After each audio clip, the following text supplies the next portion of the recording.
Hey, how's it going? Hope you're doing well and having a good day. It's kind of a dreary, rainy day here, so why not talk about DWM blocks?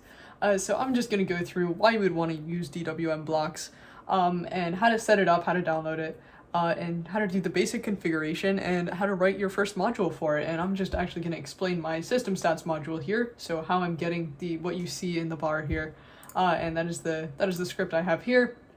So just starting out, if you just downloaded DWM, or you haven't done anything with it yet, and you're just using exec root to get a status bar, and running that like once a minute or every second even, unfortunately that's kind of an inefficient way to do things if you have a bunch of different things that you want. So for example, I've got weather here, and I really would not want that running every minute or every second. I only want that running every 30 minutes. My time, well, since I don't have seconds, I only want that running once a minute. But like for music here, right, I don't want that running on an interval. I actually just want that to run when I tell it to run, and when I tell it to run is going to be when I play or pause or go to another song or whatever.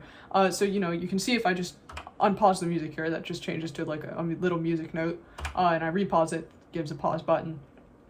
So that is just going by signal, and that's not something you can do with just the base exec root here.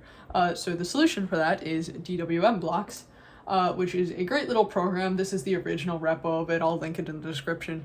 You can just download that with git clone, and then just go to the directory and run make, and then sudo make install, and then you should have it, and you can actually run DWM blocks in a terminal, and that will go ahead. I think it comes with some stuff by default.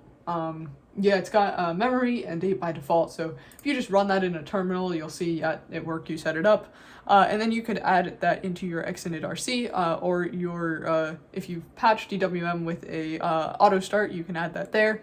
And yeah, so that's DWM blocks and how to get it. The one other thing I wanted to talk about is the statuscmd patch for DWM itself.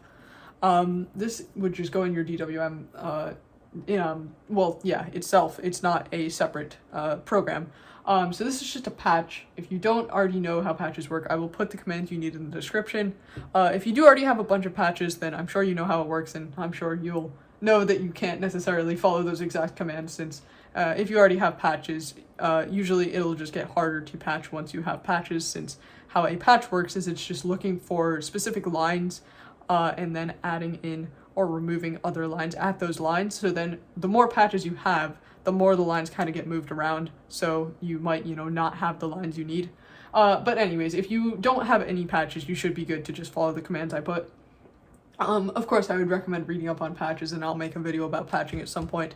So yeah, so that is all the stuff we're going to need to go through up front. Now just to talk about this config here a little bit, and once you install DWM blocks, you'll have this blocks.hconfig in the directory you installed it, and like I said, it has a couple things by default that the author put in, so you'll be able to look at those. But just to talk briefly through this config, so first of all, you've got icons, and I don't have any icons since I don't like icons, but you could put emoji or characters or whatever here. You can have a command, and that command is just going to be in this case, it's just going to be a file, so I just have a bash script, or you could literally just put a command there if you wanted to, but I would prefer to do it through bash script since that's a little bit cleaner. Those will just go in your path by default, or you could put a custom path for them if you wanted. For an update interval, like I explained, that's just going to be seconds, or 0 if you want it to never update, and then be called by a signal, and then a signal is just going to run on a command. So that'll run with for example, a pkill, with a rtmin11 would run this playing command, and I'll put this in the description so you know what to run. But that's what I'm having run when I play or pause. So in addition to like whatever you're using to play pause media, so like MPC or player CTL or whatever, you can add on a pkill command and trigger that update signal, and then when that goes, that'll update the bar, and only when that goes, so it's not just going to update randomly. Okay, so that is the config. Oh, and at the end here, you just have a delimiter character between the different modules. You could, put this into whatever or make it blank. I just have it for a bar here. Okay, so yeah, really simple config. And here is the actual script for this module here. And my CPU temp is awfully high. Now it's a little bit better. All right, so we have kind of 4 main parts here.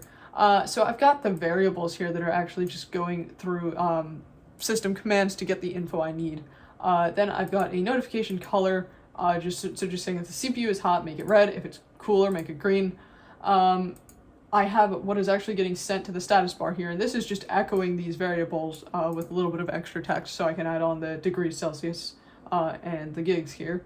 And then I have the clicking on bar, so that's what's allowing me to do a right click or a left click and open up htop, and I've got so much Firefox tabs open. And that is just a case with the block button, and you will need to configure that block button in your DWM configuration, and I will put what you need for that in the description. So for a left click, it's just using set SID to open up a terminal window with htop. For right click, it's just using notify send with that color and these two variables here. And then a shift right or left click, and credit to Luke Smith for this idea. A shift left click is just going to open up the config I'm in right now, so I can easily edit it if I wanted to. And then a shift right click is going to open up the blocks.h file, so I can edit the DWM blocks config there. Alright, so that's a quick overview of the script. So I'm just going to talk about these individual commands and how you would get something like this if you are wanting to do something similar. So first of all, this sensors command, I would recommend getting this. It's lm_sensors, the package. So if you don't already have that, yeah, here it is. I would recommend getting that. However, that is what I'm going to be using here for CPU temp. I'm just going to go ahead and copy paste this command and show you how this works. Well, first of all, let me just run sensors alone so you can see just what it does by itself. So it's just going to give me sensors for anything that I have that's compatible.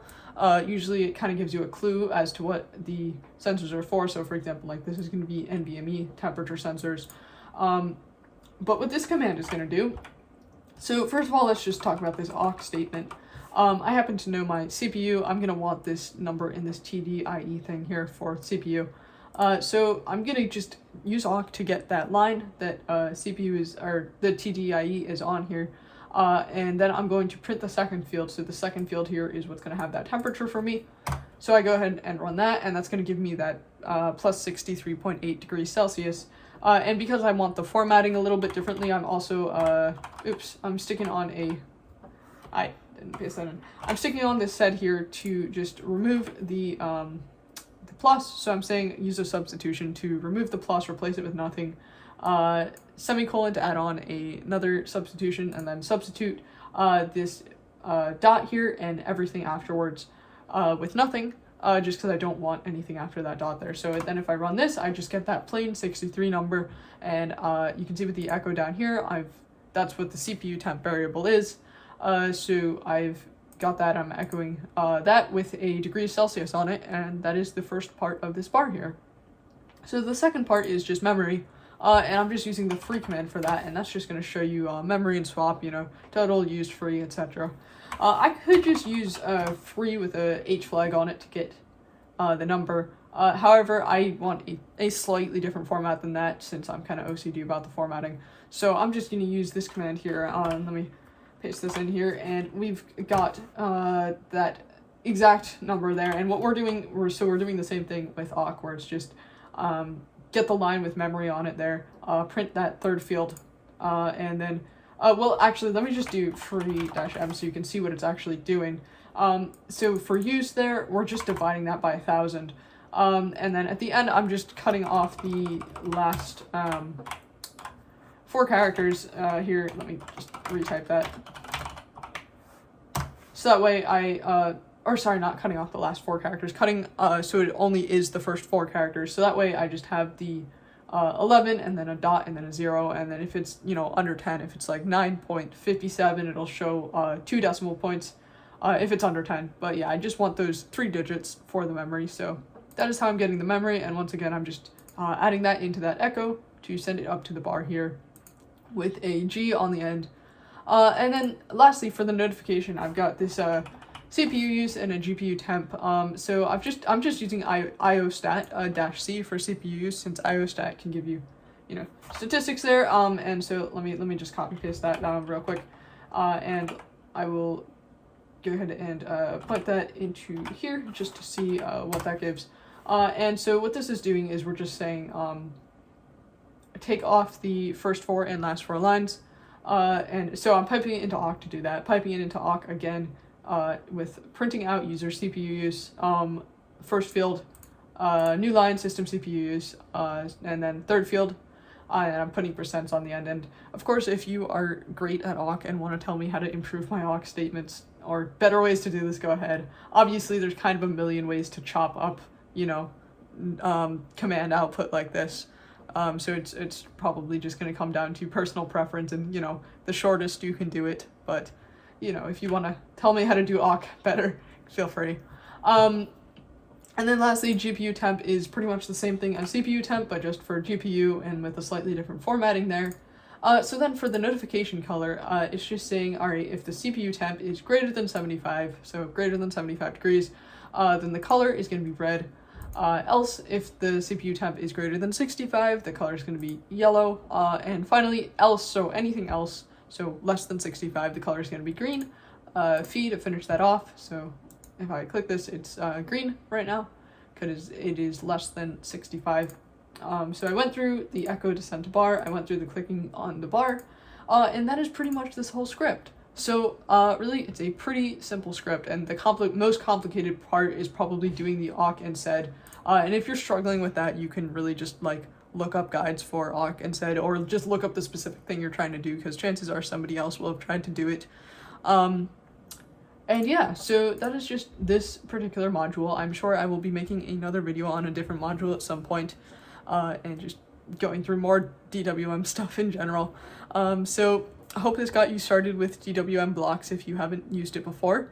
Hope you learned something and hope you enjoyed the video. Alright, have a great rest of your day and I'll see you next time. Peace!